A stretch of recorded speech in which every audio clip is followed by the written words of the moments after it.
के लुका है तना हर के लुका है देख पिचकारी मोरा भर के लुका है छर के लुका है तना हर के लुका है देख पिचकारी मोरा भर के लुका है सुन हम होता लागत तो हर चीज अरे डाले दा सुघर देहिया कइले बड़ा गीजे गीजे साड़ी भीजे चोली भीजे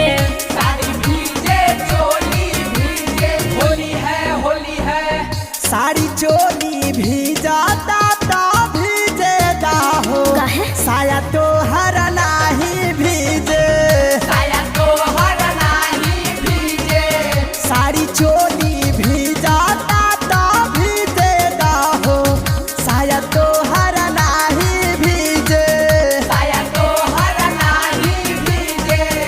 अरे काहे वैसे कोइले बलू देखो तोहरे खातिर दू गो पिचकारी लियल बनी एगो में लालका रंग बा एगो में हरिहरका रंग बा आ देखो बगली में पियरका बा कोनो लगवा लो आओ ना ढेर मत पढ़ावा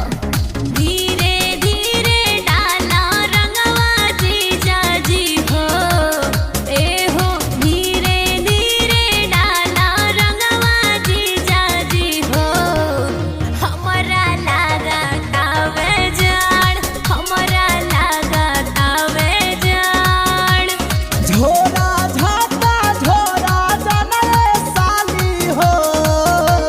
पीछा करिया हमार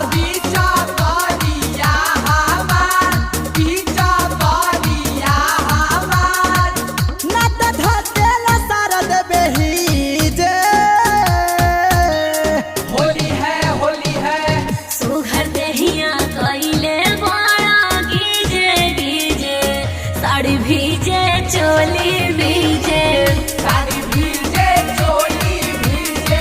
साड़ी चोली भीजाता ता भीजे दा हो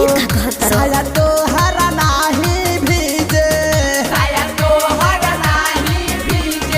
कुछ बोलेला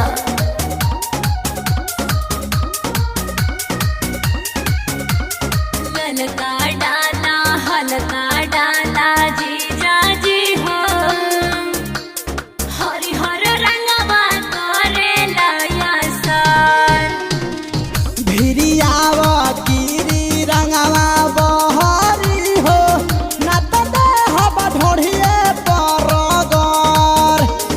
देखो ढेर छुटुर पुटुर करम हो त ढोड़िए पर लगा देम लगबू चिल्लाए चुप रहा फिर होलिया में हमके डीजे सुघर देहिया कइले बड़ा गीजे गीजे साड़ी भीजे चोली भीजे